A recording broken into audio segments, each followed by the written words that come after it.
What's good, Real You? We are here, people. All right, episode 3 of Real You podcast. We are here. We're happy to be here at that. All right, I got my guys with me. We got Kobe G over here. We got Kiri over here to my right. My man's LeVar. JR the General. Yes, sir. We got Ra. Some people say Ra the God. I'm not saying that though. But I'm saying we got. Yeah, don't do my boy like that. So we got everybody here. All the fellas is here. And so pretty much it is Black History Month. Black and I'm black, y'all, and I'm blickety black, black. Right, fellas. And so, as we know, being black is more than just a month, right? It's a lived experience that comes with all types of challenges, all types of accomplishments that's like unlike any other, right? So, you know, fellas, like as black men in society, black men in America, what is y'all experience like being black men? What is that like? It's non-stop, man. We don't got a choice. Feel me? It's one of those things like, yo, like from the time you come out the womb till now, like you have no choice but to be black. But, and I think a lot, you know what's crazy now that you said that is I was thinking about like, you know, not only just our upbringings, but also a lot of the challenges that we face in like corporate America or just working and stuff like that. Or like once you graduate from college trying to enter the work field, just being someone of color, it's a movie itself. You feel like you have to not only code switch, but you have to kind of adapt this new personality of who you are to fit into the workplace, right? A lot of the people that you interact with, you have to kind of cater to their personality instead of them catering to your personality. So it's just a movie in itself. And I know all of y'all could go crazy on, like I know all of y'all could go crazy on this because we all coming from different areas and different fields. But it's just mind-boggling to me. Like I'm on Zoom talking and, you know, like I have to make sure that my mannerisms and the way I'm like composing myself is up to a T, you feel me, up to par, whereas we could have, you know what I mean, like Sarah, somebody like Sarah or something like that, like she could have mad plants in her background, sitting in like a yoga position, you feel me, squatted up, getting ready, like doing mad extra stuff in the background, you know what I mean, but I have to be the one to sit here and really pay attention to the way that I'm maneuvering. And the Zoom example was just the whole remote world, so, you know. Word. And in terms of the remote world and, you know, working from home, one thing that I noticed a lot since 2020 is like all these conversations about racial equity and diversity are like very apparent right now. You feel me? Like ever since, you know, the pandemic and all the protesting and a lot of people dying, like going to work is not even fun anymore, honestly. Like they looking at us to be those people to raise those questions and bring awareness. Like, nah, this was going on for like how many years now? Yeah, you feel me? Before you got there. It's kind of annoying, you know, when I go to work and, you know, we always constantly having them conversations about like, why do you feel like, you know, black people are oppressed today? And, you know, what are your thoughts on this? And it's like, come on. Word. I definitely was at work one time, and I work closely with the counseling center sometimes, and we had a meeting, and the lady was like, "Hey, Raheem, you know, with the election coming up, what are you doing for your black students? What are you talking to them about?" And I was just like, "What you mean?" He caught me off guard. I was like, wait. I was like, honestly, respectfully, I told her, like, I'm not about to tell you what I talked to them about, but just know that, you know, some tough conversations with the election that we had coming up. It was really crazy, and there was like racial tensions that was really high in the country, and it was just weird to me how she could ask me like, what am I doing for my black students? I'm like, and then she had the audacity to say, well, you know, we really can't be the forefront of helping out with the election. It's just another election, and you know, I was just looking at election to you, sis. And I was like, wait, what we get in there is white, so a white woman. Good, like, and you know, I was just like, it's really crazy to me. So I guess being in a place where, you know, I'm the only black man in my space, and I get questions like that, it's really crazy. But hey, that's the price you pay to be black, right? That's a definite. That's a fact. The price we pay. It's really sad too. Like it's just be mad DEI stuff going on all day. For those who don't know, DEI is diversity, equity, and inclusion. You gotta break it down for them. You're learning. That brother is working. He's working. He reads. It's funny to me when people ask that question. You know, like, what is it like being black? First of all, I gotta give it up to black women first and foremost. That's the blueprint of everything. Yo, shout out to the beautiful black woman. But you know, as a black man in America, in society in general. Like, I like to think of it 3 ways: in the house, outside the house, to the world, and then in the workplace. Okay. Right. 4 ways. Like, I'm sorry, my fault. 4 ways, my fault, y'all. But Count your I had to think numbers. about it. It came to me Count late. your numbers. Count your numbers. It came to me late.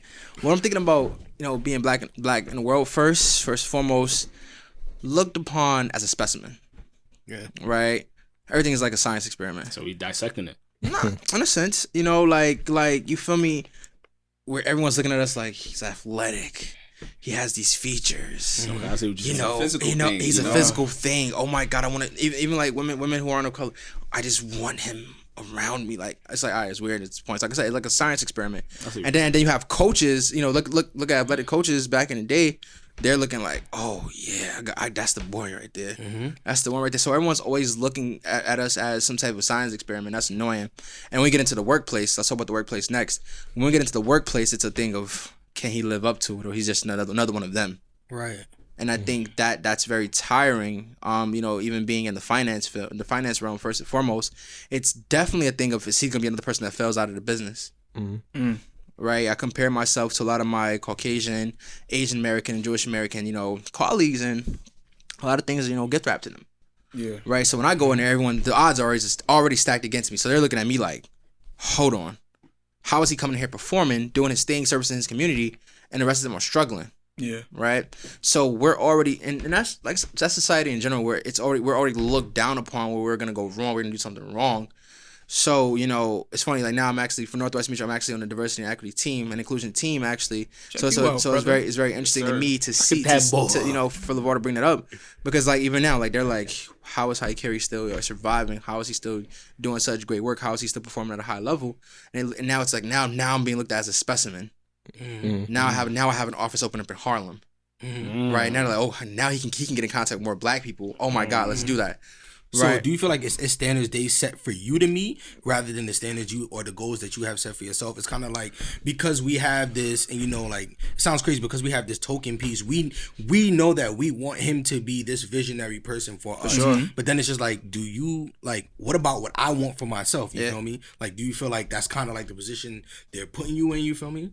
So I'll say this. First and foremost, you said visionary. Shout out to my mentor, Anthony Williams, visionary. And There you go. before myself, that was the blueprint for the finance round. What a person in the finance round should look like. Hard working, getting it done, not worrying about the outside things. Now, where I differ, I'm an activist. So I'm going to put my community first. I'm going to put my social issues first. So I became the new standard. How can we find another Haikari? He works hard, still cares about his community on the outside basis, and still in the field. Because at the end of the day, I'm still in the trenches. Right. Right. That's the cops that killed Breonna Taylor. Right, exactly. So looking at that, I am the new standard. Where it's like, okay, he's surviving, he's doing his thing. Now we gave him a position where he can service his entire community. Right. How is he gonna handle that? 24 years old. How is he gonna handle that? The pressure's on. Iron sharp as iron, though, and that's the most important thing for me, is to just make sure in this work environment and in this underserved and underprivileged realm that I'm in, this field that I'm in, I have to make sure that I continuously work extremely hard to set up the next person, not the next Haikari Brooks, but the next this person, the next that person, because it's a person themselves. Set the standard and let the next generation take over and beat it. That's the most important thing, and that's life in general. Right. That's real. That's real stuff. I think that even touches on, even going back to like just episode 1 in our slogan, like men first, brothers second, and mentors last. So what you said, like being able to be in these spaces as black men, right, and just being able to now find ways to influence the next generation, because that's at the end of the day, that's all it's about. That's even why I chose to be in higher education as a black man, because coming up I didn't really see a lot of black men that's even in education. I could count on my finger how many people that taught in my schools or that were black men or even going to college. I had probably about... you could even say that even past master. You don't see a lot of people... You don't see that at all. To undergrad. And so, that bachelor's degree. Exactly. And so that's why, to me, one of my biggest accomplishments, I think, as a black man is getting my master's degree in higher education. Right. Well, educational leadership and policy with a focus on my boy, you gotta give it a whole breakdown. Let him know. Bro, how you doing? So Deem, how you question doing, bro? for you. Hook 'em. So Dean, quick question. You know, like how does it feel to be in that realm and, you know, to be a liaison, but you know, and be that person that you needed to be, you know, the person that you needed at the time being.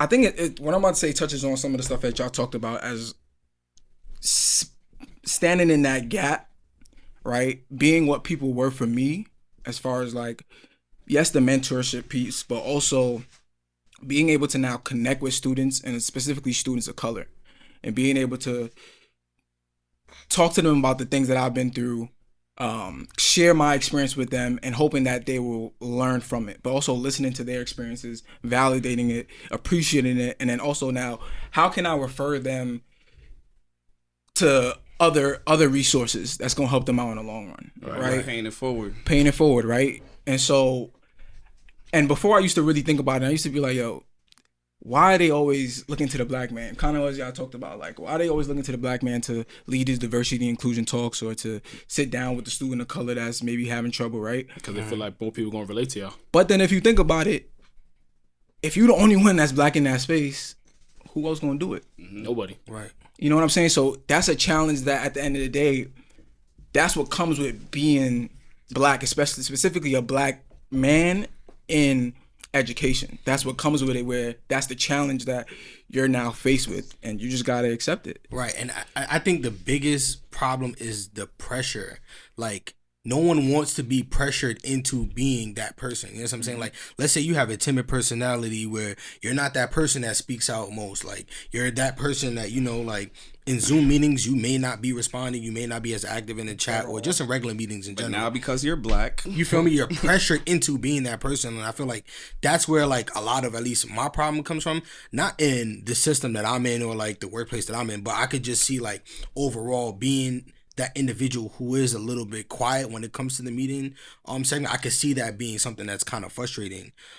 So, like, to your point, I do agree with you, but it's also like the biggest problem is just being pressured or feeling more like I have to be this person, right? Like, you have to have this savior complex, you feel me? And going back to what Kobe said earlier, Kobe made a great point. I think it was either Kerry made a great point where he said, that happens to a lot of black women. Like, a lot of black women have to have this savior complex at work, and they have to kind of be this forefront. They're like the ones that are like always critically analyzed, right? Like the hair, you feel me, the makeup, stuff like that. The attitude in the workplace. You feel me? Like, you know what I mean? And a lot of that stuff could be very non-existent, but it will still be a topic of discussion, or people will just come into them, you know, like saying some haywire stuff. And I've seen it firsthand, working, like, you know, like in education and just working in the professional world right now. Work. But yeah, outside of the work field, more so on like the black experience as a whole, and this may be controversial, but, you know, growing up, I didn't really experience all that much racism from, per se, white people. Like, I agree. You said you agree, right? And believe it or not, though, like, there was a lot of animosity between African Americans and African people. Most definitely.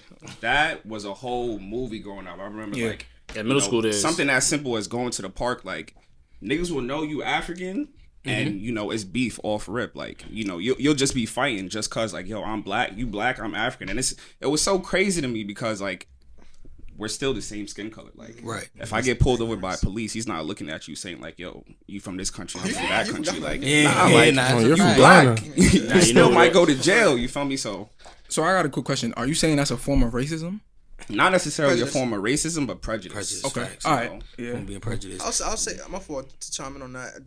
Definitely something I noticed. Definitely something I noticed growing up. Like, you know, there was I don't know how everyone pronounce it. You say tomato, I say tomato. The diaspora disconnect was crazy growing up. Yeah. Right. You said it right, bro. Right. You know, the diaspora. Yeah, some people say diaspora. Some people say diaspora. Diaspora. Right.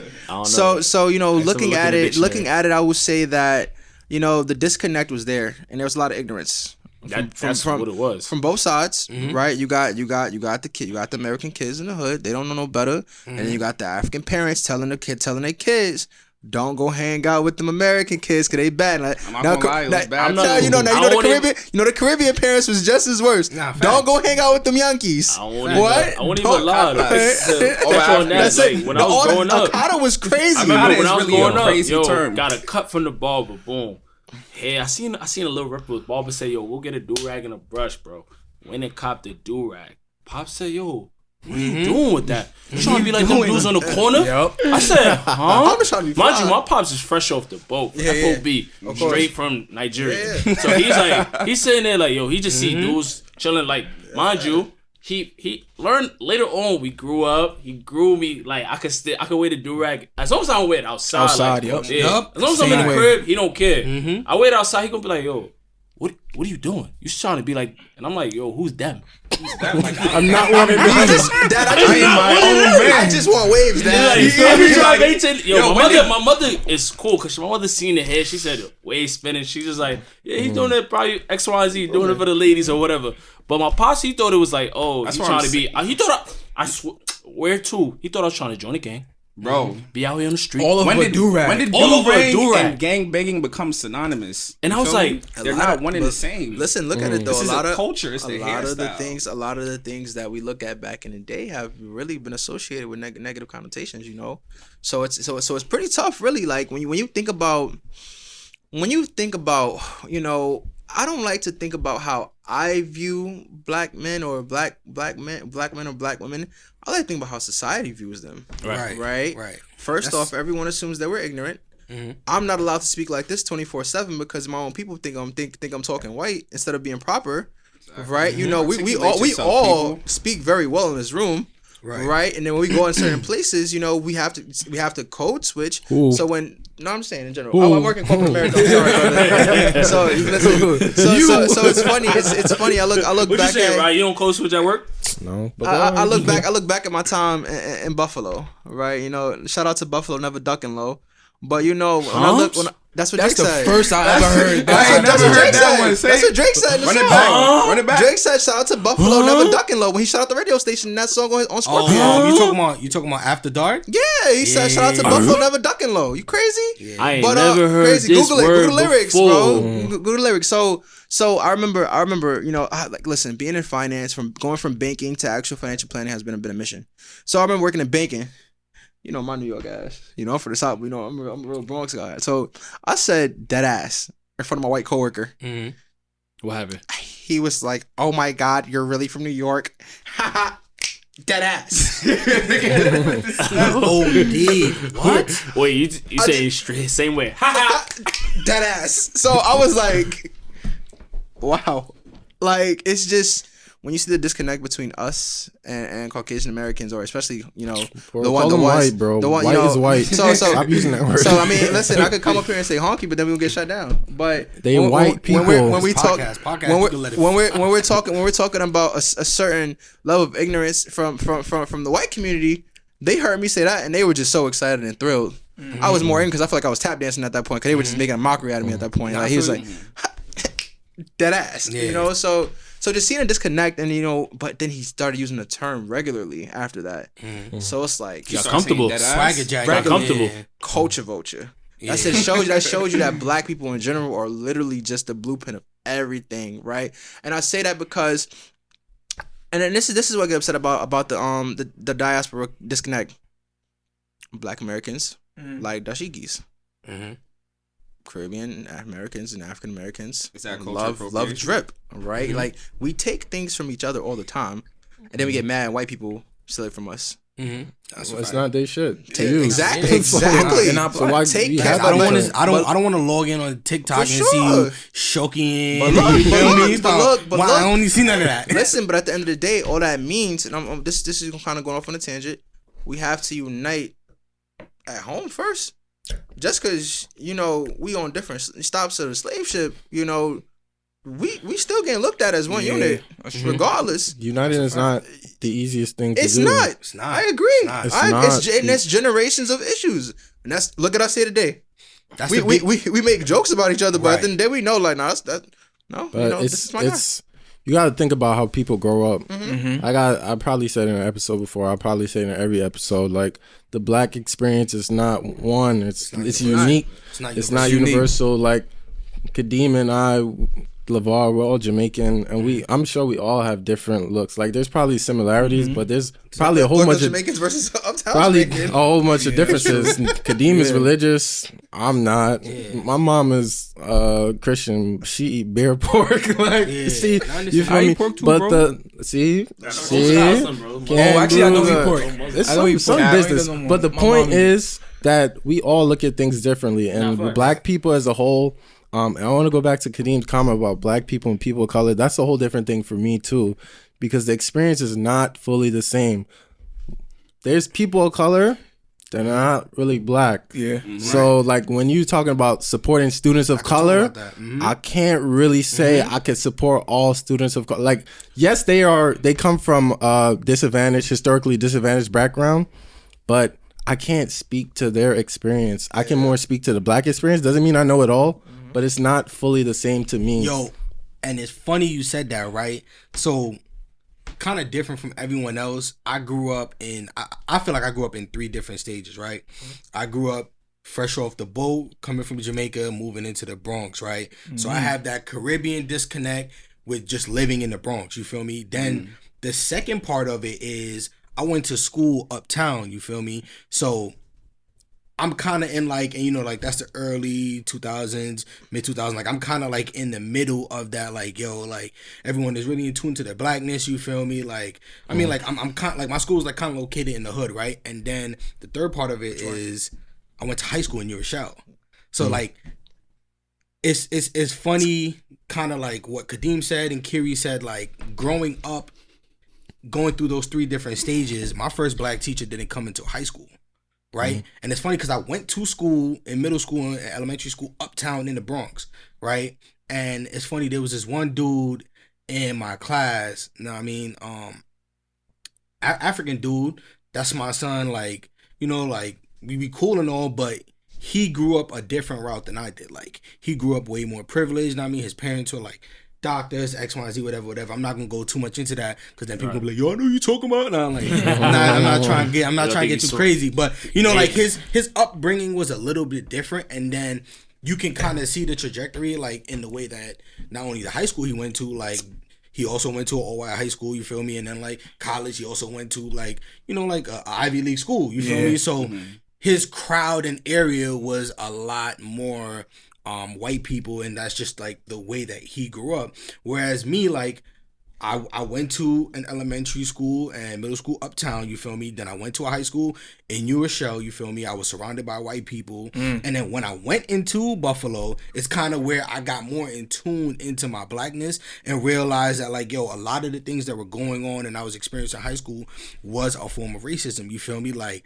I was dealing with a lot of the Albanians, Italians, you feel me, going crazy, like, and you know what I mean, like, and it's so crazy. It uses you feel me, like they spitting racial slurs, and it's just like once you don't really understand how crazy it is because you're the minority in that situation. You're going through this phase of like, yo, I'm trying to understand who I am. I'm trying to figure out like, yo, this is high school. Like, I'm trying to figure out where my niche is. I'm trying to figure out like, yo, like who am I as an individual? Luckily enough, I had an older brother who, I mean, was making his own strides through like the NAACP and just being very like pro for our people. But if I didn't have that, like, I feel like I would have a different experience completely from y'all, and I would kind of segue into that like area of being whitewashed in a sense, you feel me? But lucky enough for me, like again, like I was from the Bronx, like I had an older brother, and I always kept cool with the dudes in my hood, you feel me? So like I was always good with that, but I've definitely been in places like Ross said where these people are technically disadvantaged, like when it comes to race, like they're black like us, but they grew up and they look at things completely different than They us. don't agree. Ben They think Carson. all the people of color that support Trump, and I'm supposed to Yeah. be like, So nah. it's funny. So it's funny you mentioned just the upbringing in general. I looking at it, all right. I know everybody in this room has had a different, you know, black boy experience, growing up, right? LeVar and I both can, you know, tell you, growing up uptown, you would think there's a lot of black kids in one school, but we are literally disadvantaged all the time. Like, shout out to 233rd Dyer. Right. Like growing up, I ain't grew up uptown at all. I grew up mid Bronx. So everybody in my schools was all Spanish. So growing up, you know, it was 40 Spanish kids, 5 black kids ratio. You feel me? And I said, sorry, Hispanic. Let me come completely correct. Right, where no one was identifying as Afro-Latino at that time. Everyone, I ain't black. I know black, right? So you're hearing, you know, a lot of self-hate is easy to develop when you're hearing terms like cocolo, morenito, so on and so forth. You're hearing these terms on the regular, right? And then now at that point, they're driving a wedge between the black girls and the black girls and the black boys at the time being, right? So it's so hard to lose. It's so easy to lose your blackness as a kid, you know, and growing up in certain educational systems because you're trying to fit in with everybody else. Right, and now you're just losing yourself day by day, because at the end of the day, like, it's like, yo, nobody I'm with is black. That's why I've always been jealous of Harlem kids. They had Fresh Duck, they had FDR, they had Thurgood Marshall. They had real black ass schools like Martin Luther King. I'm FDA. I'm like John F. Kennedy, Dewitt Clinton. I'm like, what the fuck? Like, yo, it was very hard. If it wasn't for my mother, I would have definitely lost my blackness a long time ago. My mother's very pro-black, and I appreciate her for that. But growing up, once I step out that door, my mother's not there to hold my hand no more. Right. Now I got to advocate for my blackness on a day-to-day basis because it's so easy to lose it. You see how many brothers is out there lost right now? So sorry for going off on a tangent. No, you're right. I definitely would say about to fit it in. I won't even lie to you. When I was growing up back in middle school, I hated being African because I used to get pick on crazy. African booty scratcher. It was crazy back then. African booty scratcher. Yo, that boy smell like fish, mind you. Mom's is always cooking fish, so that shit seep on the clothes. So I'm doing everything, cologne, everything. So the fish is just strong, potent. So I always used to be just going to school, and mind you, yo, that shit used to piss me off. I remember the first day I went into middle school, there was this one girl, boom. She said, because I got transferred out of like middle school. Because I used to live in Far Rock, so yeah, that's a different story. But so I got transferred to this school, boom. Shorty said, yeah, I thought you was cute, but then you started smelling like fish. And I was like, oh. I said, yo, bro, that's an ego killer right there. That's tough. I was like, yo. And then the thing that really used to blow they be like, yo, y'all back in Africa going, you should have. I used to go crazy, bro. I used to get into fights crazy, bro. Because it built tough skin, bro. But that shit hurt back then. It definitely did. That shit used to kill me, bro.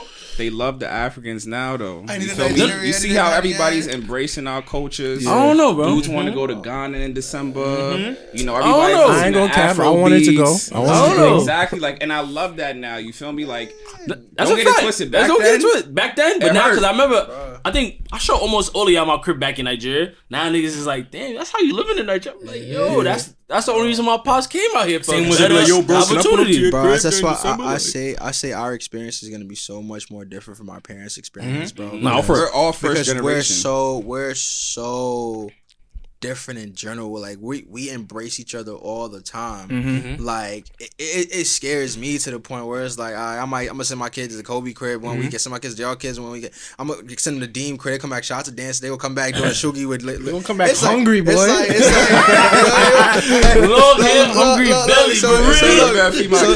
so it's funny to me because I look at that, right, and it's like, yo, if this was back in the day, this would not be happening. Because there was such a high level of division at that point. So now it's like, all right, bet, you know, and I think music has done a really good part of that too. That's a fact. Music has done a really great job at bringing everybody together because you got, dang, I can't even say his name. Never mind. You got Homeboy, you know, the little midget man hopping on DeVito songs and very controversial. you know, he's like, it's just like, all right, bet we got still artists. Chill. No, I'm not. No, we not. But you just in general, you have so many artists investing. You got Popcorn, DeVito dropping song after song after risky. Yeah, like, you know, we're just all coming together. You got Drake. I don't know if Drake American or Canadian anymore. Yeah. But Drake is just Drake is cultural. Bringing everybody together. But listen, like, still bump that though. But to me, like, that's what make black people so beautiful. Like, you know, they're all these different ethnicities and different cultures. It gives us that, you know, self-identity. Yeah. You know, it gives our individuality. You feel me? There's we got range. Jamaicans. Y'all put me on the Vibes Cartel freshman year. I came to There's buff. range. There's range.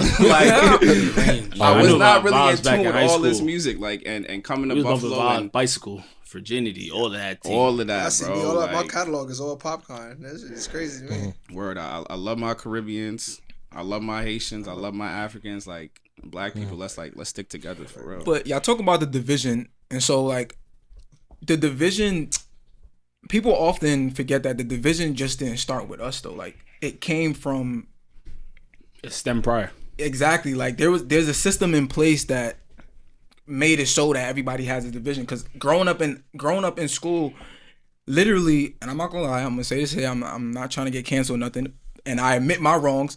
I was guilty of the African booty scratch jokes. Fuck you. Nah, for real, I was guilty. I was guilty of that. You feel me? And you know why I was guilty of that is because you look in the movies, you look in what the teachers teach you in the textbooks. That's when Repo came out. Remember Kuta Repo? Kente? Y'all watch Remember Kuta Repo? Kente? Nah, I never seen that. Who's the only person who they only talking about that were slaves? Africans. And that's that. And obviously, you know, I've educated myself, and I know that's, you know, completely not the case. Nah, in fact, But that's you what I'm was saying. young Like, and immature. so at the young time. and immature. So imagine, and we're not gonna cap either. I'm pretty sure a couple people in here partic in some of them stuff. But at Yo, the same everybody see me time, outside.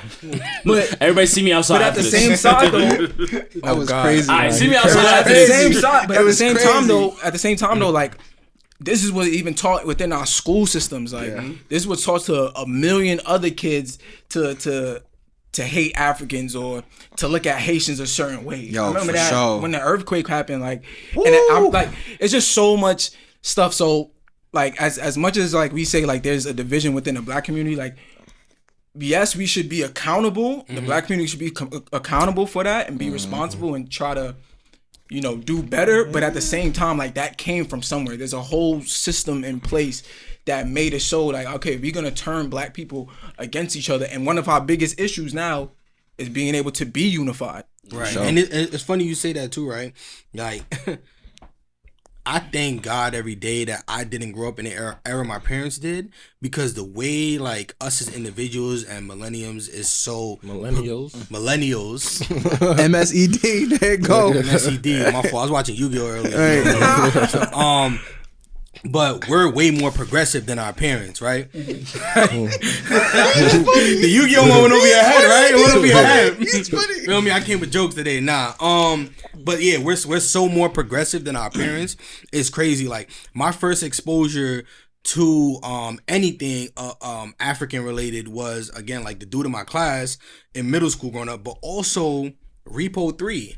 I don't know if y'all remember Repo 3 with Michael Blackson, and P. Miller. Was Prince it Miller. Prince Miller, yeah, Master P. You feel me? And the first thing I seen was that scene where he went on a date with Shorty and Michael Blackson, and Michael Blackson is whining like she know black, he was ODing, you feel me? But that was my first representation of like seeing anybody that was African. And you know Michael Blackson is a clown. I mean, Honestly, so that like nigga not all funny. of his no, but think about not like funny. yo, that was 2006. Not funny. But hold on. That was 2006. He gave us a terrible representation of what the African experience was like. Exactly. If we go Exactly. back, He if was we just trying go to make. back, He was just trying to make fun but out of it. but it's not just him, though. Let's go back to 2002. Next Friday, no, that's 2000. Next Friday, I'm a bitch ass nigga. Oh my god, I can't get his jiggy. accent was I can't- always I can't horrible. get jiggy with But this shit. it's not just him though. That's not but he was like we're one of talking the about first our experience, what we mainstream. saw. Yeah. Mainstream. He gave us a terrible representation of what it's like to Exactly. be African. He made us think that Africans were foolish. Like they, So it's the culture. Nah, bro, it's just what we saw that's at what we that saw. age He growing came in up. there. He came in there buck tooth with a dashiki on. You know what it is though? I feel like with the thing with Michael Blackson, he was just trying to make it in America. Yeah, and they know So that he was America doing- lives he off of was- satire. So he was doing whatever he can to just make his Yeah. And dollars. it's just like, yo, we're at that age where I was soaking that up. I'm like, oh, this is like this. I'm generalizing at that age who and what African people are, and then it's just like, I'm being honest. Not till I went to college, and I went to a party, and I heard a Mr. Easy song. And then also like I'm walking through, you feel me? Like, I'm walking through Porter, and I'm hearing people doing a zonto, trying to make videos and stuff like that. And I'm just like, doing the shucky in the yo, holes. doing struck in the hallway. And I'm just like, yo, hold on. Then it's just like, I started getting involved in NAACP. I started, getting more active on campus, stuff like that. You know what I mean? Like, I'm chilling with JR more. I'm starting, like, he's with Donovan. You know what I mean? Shout out to my son, Donovan. DJ Don. DJ Don. But, yo, like, I'm getting exposed through mute. It's funny, like, I was introduced to it through movies. And now, like, the right way of being introduced to, like, what African like personal culture experiences. is through personal experience as well as music. Yeah. You see how, like, the two are kind of like, one is movies, you feel me? And in a weird, misdirected way. And now the second part is music. And just being submerged in the culture itself. Drogba was crazy. The video had me. I want to go to Africa. So is that when you realized you were black? When you went to, like... Nah. I like, for me, I feel like the first time I realized I was black was... my sophomore year in high school, and I think my brother. Well, let me not say that. I always knew I was black, but I would say like my first real like slap of like, yo, what it is to really be black is I went to something that my brother had with the NAACP when he was on campus. So actually, that might have been 8th grade. They had a program called Bury the N-Word. Right, it was like this big movement that the NAACP was doing. I think for their like 100th year or 100th anniversary, something like that. And watching the turnout, and I remember listening to a speech that they gave, and it was just basically talking about how there's a negative connotation with the N-word and how we need to be in tune into our blackness, and like. Thinking about it now, it probably was giving Dr. Umar vibes, but it really, you feel me? But it really did put me on to like, yo, like, damn, like, I'm really black. Like, this is what my black people are doing. Then it's just like, yo, if I'm being honest, like, after I heard Tears of Joy, that Bobby Seale speech in the beginning, I mean, I started doing my own research on the Black Panther Party, you feel me, and like the Stone Party and stuff like that, like in Chicago, New York. I started doing my own like research. I'm like, yeah, like, I mean, I think that's where I really got in tune to like my ancestry, like my history, and just what it means to be someone who is black. I feel like for me, it probably was not until like when I was about to leave Buff. And I say like, obviously, like you can look at my skin, I'm black, right? But I feel like when I left and went out, started doing my grad school search, the first place I went to was Oxford, Ohio, to Miami University. Not the Yams. Not the Yams. I'm talking about a town of 3,000 with one strip and one Starbucks. That's tough. And I was there, Starbucks is there, and I was like, oh wait, what's going on? So I'm walking around, I'm going on campus, bro. I ain't see one black person. It was like the first time in my life I ever felt so uncomfortable in my skin. I remember they took me out to dinner after all the interviews and whatnot, took us to this Mexican spot. I was literally the only black person in there. And the whole time I'm eating, I did not feel comfortable. I was just like thinking in my head, I'm looking around, I'm like, yo, I don't want to be here right now. And then this just got me thinking like, yo, it was crazy. The next day, I saw two black women. They were interviewing too. They came up to me, mad happy to see me. They like, oh my God, another one of us. Like, Another one of us. I'm not Yo, saying. black people love other black And people I'm like- in the work environment. And then for me, I was like, this is the first time. I'm like, yo, why else? We from New York. I'm like, my face like that. Like, Yeah. and she's like, healing yo, signal out I'm there. like, I'm so happy to see you. Like, I didn't think there would be any more of you. And like, I was the only black man there, and there was 2 black women. They were like, yeah, and they were like, yo, we should stay. We should all stick together. And I'm just like, all this unity thing. And in my head, I'm just like, yo, Could you see yourself this is. staying? I was like, first of all.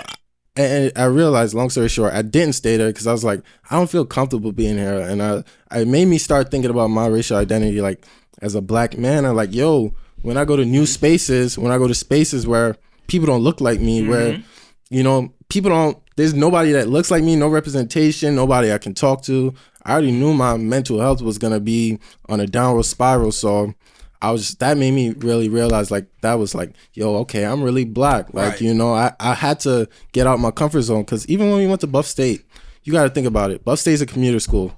It has a whole bunch of white people there in the classroom, right? When you get to the halls, you see people on that look campus. just like you. Down the block. Yeah, Because most of them is not They from and a all lot of from it from the They all from the city. inner city. Yeah. A lot is from the city. A lot is from the surrounding state. areas. Felt like he was back home. It felt like he was back home. So like throughout my 4 years in Buff State, I wasn't thinking about none of that. I'm like, yo, I'm with people I know. until I left, and that's why I was like, yeah, this is, I know it's different now. It's funny you mentioned that, Rob, because I actually had the opposite experience.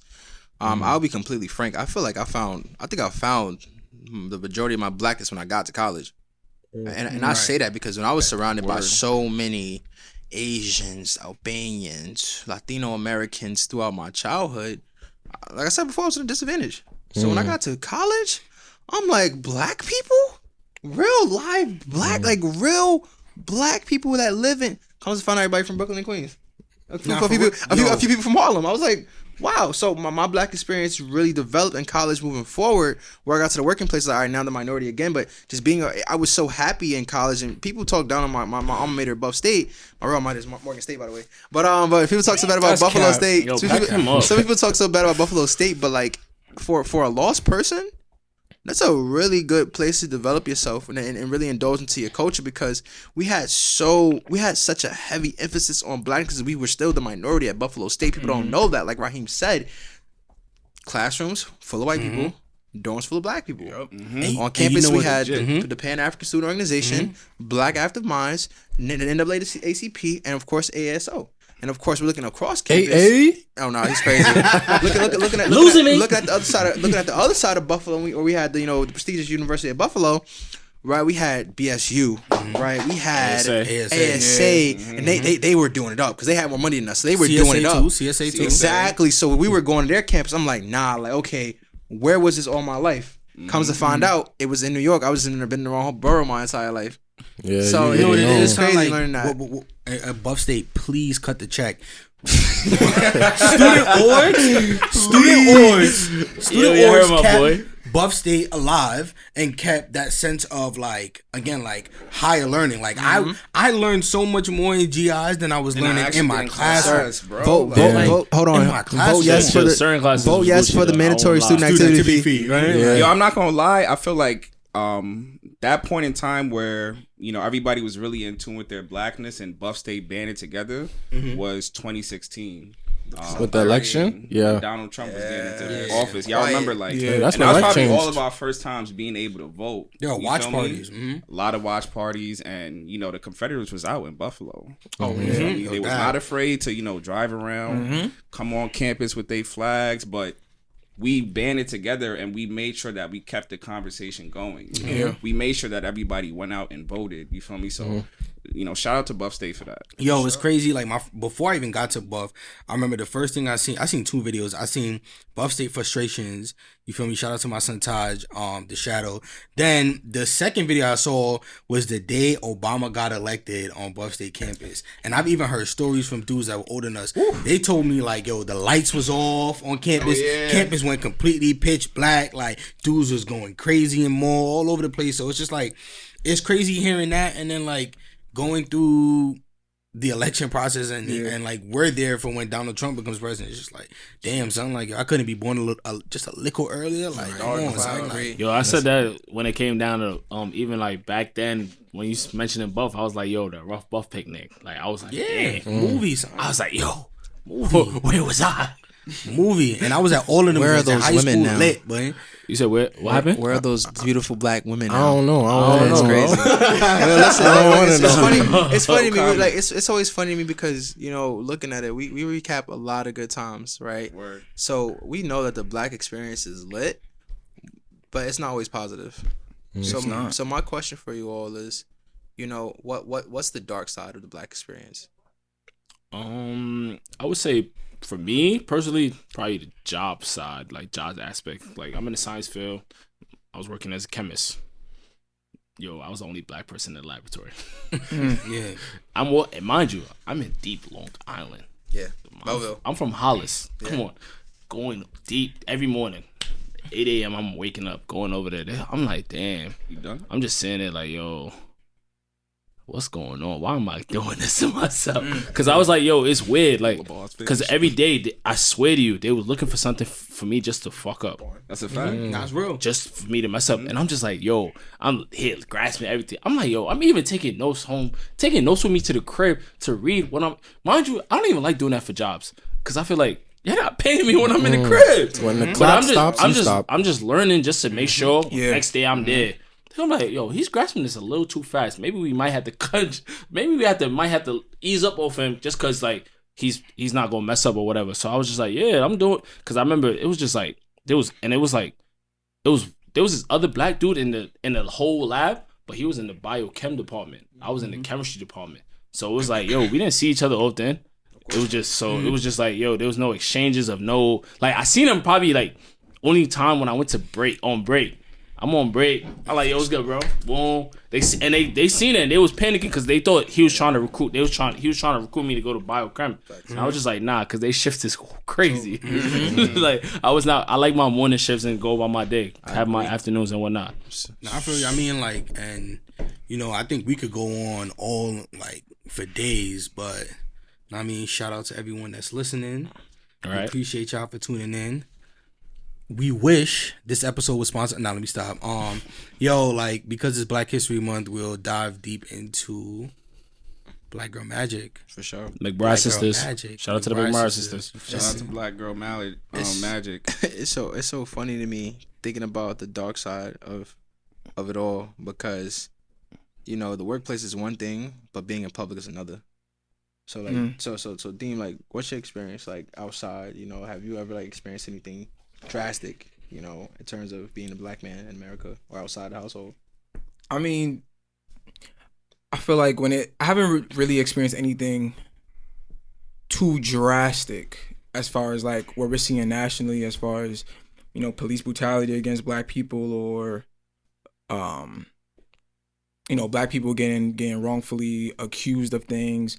But for me, I have been stopped by cops before. I have been when Stop and Frisk was going on in New York City. Fuck you, Bloomberg.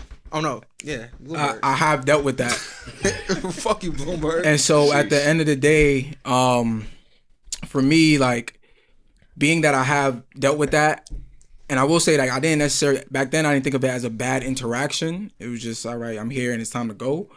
But I will say though, however, that looking back on it, I consider myself lucky that things didn't go left. So, because now when I'm looking on things on a national scale, and you see all the black young men that's dying, at the hands of police, it's just like I consider myself lucky now that a sudden move didn't have a cop reach and decide to kill me. That's a fact. Or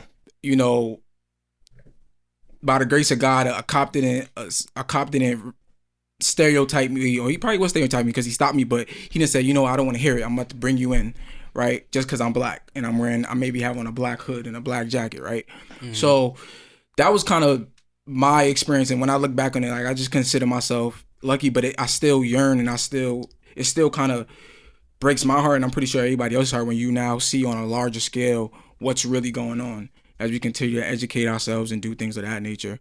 And so certainly, like, what I would definitely encourage everybody to do is just continue to be proud of your blackness, continue to be educated on your history, because you can't know where you're going unless you know your history, unless you know where you're coming from, right? So be educated on that, and definitely just continue to try your best to also pick up your brother, pick up your sister, pick up another black person while you can. Continue to uplift as much as possible, because Black history, like I said in the beginning, Black history is more than just a month. It's a lived experience, right? It's a lived experience.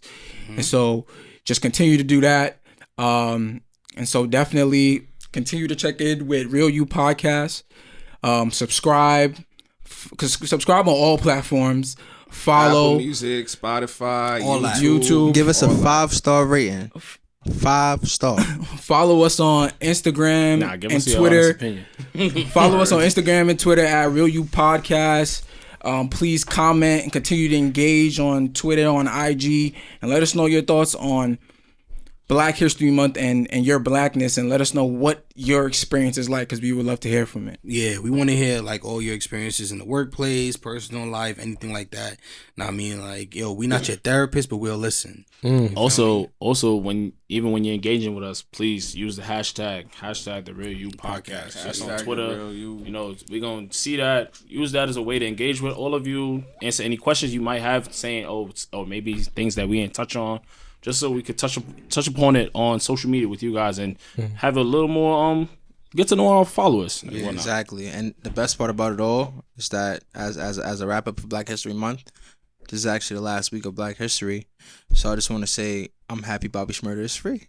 Yeah, man, Wait, he out? Yeah, 6 free days. GS9. He comes 6 days. Yes, sir. So Yo, I'm telling you, it's gonna be a movie, man. yes, sir. Free to 9. Browns will stand up. And definitely what you should do is share something positive. I know we talked about a lot of things, but please share something positive about your black experience and something, your proudest accomplishment, anything. And that's all I want to leave you all with. Blackness. Cheers to Pinkies up. blackness. Pinkies up.